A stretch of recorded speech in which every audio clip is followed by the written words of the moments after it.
je vais lire une question et réponse du prophète qui traite ce problème de revenant.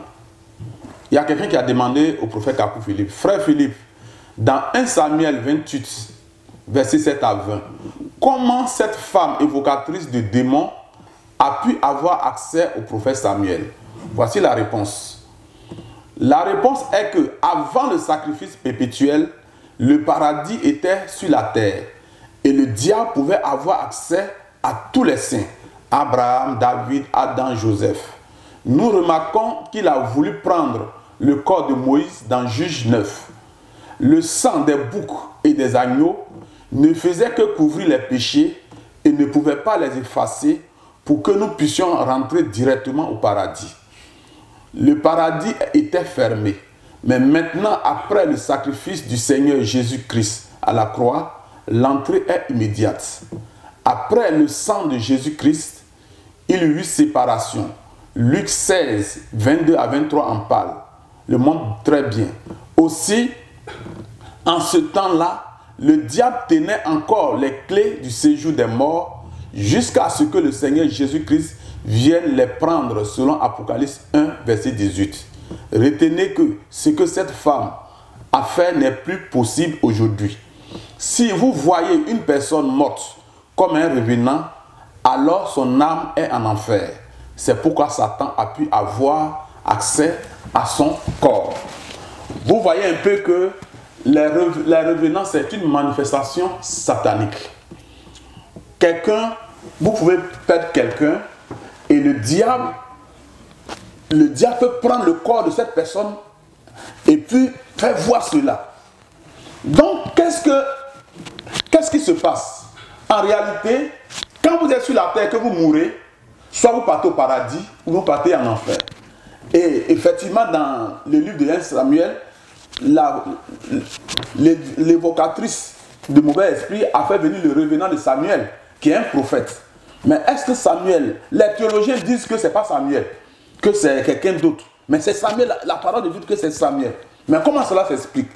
Cela s'explique par le simple fait que, depuis le péché d'Adam, jusqu'à l'arrivée de Jésus, il y avait un moyen que Dieu a donné qui était le sang des boucs, des taureaux, ainsi de suite.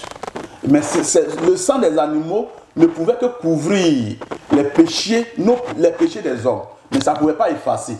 Ce qui faisait que le paradis était sur terre. Étant sur la terre, en ce temps-là, depuis le péché, celui qui tenait les clés du séjour des morts, c'était Satan. Donc vous voyez un peu que si quelqu'un est un prêtre de Satan, c'est un féticheur, c'est un marabout, il peut faire des incantations et puis faire venir le revenant de quelqu'un en ce temps-là. Mais depuis le sacrifice perpétuel, il y a la séparation maintenant entre le séjour, le sein d'Abraham et puis le Hadès. Le Hadès là, ça c'est le lieu de tourment. Ceux qui meurent dans la fausseté, dans les religions, dans les églises. Et maintenant, le sein d'Abraham, c'est ceux qui croient sur la terre à un prophète vivant. Et lorsqu'il meurt, il rentre directement dans le lieu de ce prophète. Alors, si aujourd'hui vous avez un parent qui est mort, et puis il arrive que vous avez vu son revenant, pleurez 2 fois, parce que vous avez l'assurance que vous savez consciemment maintenant que vos parents sont en enfer. C'est pourquoi on voit son revenant et que Dieu vous bénisse. Lorsque le cœur arrête de battre, ça ne veut pas dire que forcément qu'il y a mort. Lorsque la personne n'a pas les organes vitaux qui fonctionnent, ça ne veut pas dire forcément qu'il y a mort. Nous parlons de mort quand la séparation est claire. C'est pourquoi il y a 2 mots qui symbolisent la mort dans le Coran. Le mot wafa qui veut dire mourir et le mot mata qui veut dire mourir. Pour nous les musulmans, le prophète Issa est mort. Il est mort, mais il n'est pas mort de mata, il est mort de wafa. Car ce n'est pas l'âme qui s'est séparée en réalité du corps, mais c'est plutôt le corps qui s'est déplacé. Et il y a ce qu'on appelle les gens de la caverne. Dieu les a fait mourir pendant 309 ans. En réalité, il n'y a pas eu de mort. Il y a eu juste une séparation de l'âme du corps, mais pas de manière perpétuelle. Or, nous on appelle la mort, lorsque cela est perpétuel, en ce moment, on parle de mort. Le revenant, il s'agit de qui? Il s'agit de cela qui n'a pas été mort en tant que tel, mais dont le corps, les organes vitaux ne sont pas encore, ne fonctionnent pas, où on peut remettre un corps astral ou bien remettre un esprit à l'intérieur de son corps. En ce moment, on parle de de revenant. Sinon, celui qui est mort, où il y a une séparation définitive de l'âme et de son corps, alors il n'est pas possible de revenir, car son travail dit, lorsque la mort attelle quelqu'un, aucune seconde n'est augmentée n'est retranchée, et cette personne est auprès de Allah subhanahu wa ta'ala. Il est impossible pour cette personne-là de dire à Allah, redonne-moi l'âme de la personne, il va revenir. Non, c'est pas possible. Mais seulement que lorsque la personne ne vit pas, ne respire pas, c'est pas dire que la personne est morte. Et nous, les musulmans, nous croyons que cela a été fait. Jésus-Christ a ressuscité les morts, et cela est coranique, et que nos anciens, le prophète lui a ressuscité les morts. C'est pas le fait de ressusciter le corps physique qui veut dire qu'il a ressuscité réellement, mais c'est le fait que les organes vitaux ne fonctionnent pas et qu'il a remis un esprit à l'intérieur de ce corps-là. Et dans beaucoup de nos traditions, nous arrivons à constater cela. Et nous voyons qu'il y a beaucoup de phénomènes aujourd'hui qui se passent où les gens disent qu'ils ressuscitent les morts. Et nous les mettons en défi d'aller dans les cimetières, des gens qui sont morts dans les années 1800-1700, et sans corps de réveiller leur corps. Et vous verrez que cela n'est pas possible.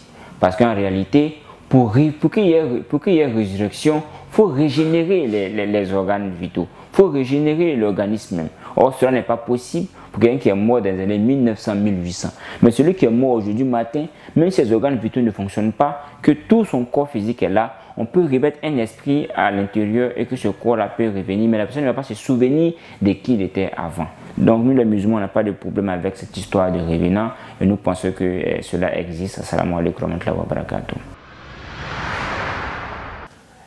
Effectivement, selon la parole de Dieu, quand nous lisons dans 1 Roi, le chapitre 28, la Bible nous parle du roi Saül qui allait consulter une charlatante. Et de là-bas, elle a tenté d'invoquer l'esprit du prophète Samuel. Et la Bible dit qu'elle voyait un esprit qui montait de la terre. En vérité, ce n'était pas l'esprit de Samuel, mais c'était un esprit qui a pris l'image de Samuel qui était venu pour se révéler. Et quand nous voyons dans Matthieu, le chapitre 27, au verset 52 et 53, il n'y a eu que quelques fois où il y a eu l'apparition des revenants. C'est-à-dire que la Bible dit que Jésus était au mont de la transfiguration et Élie et Moïse sont venus le trouver avec un corps céleste et Jésus était en train de parler avec eux. Et à part ces cas, on ne trouve nullement dans la parole de Dieu où des gens pouvaient rentrer en contact avec leurs amis, leurs frères et leurs sœurs pour pouvoir échanger dans beaucoup de choses. Parce qu'en vérité, Dieu ne permet pas cela. La Bible déclare que lorsque Moïse est mort, Satan est venu discuter le corps de Moïse.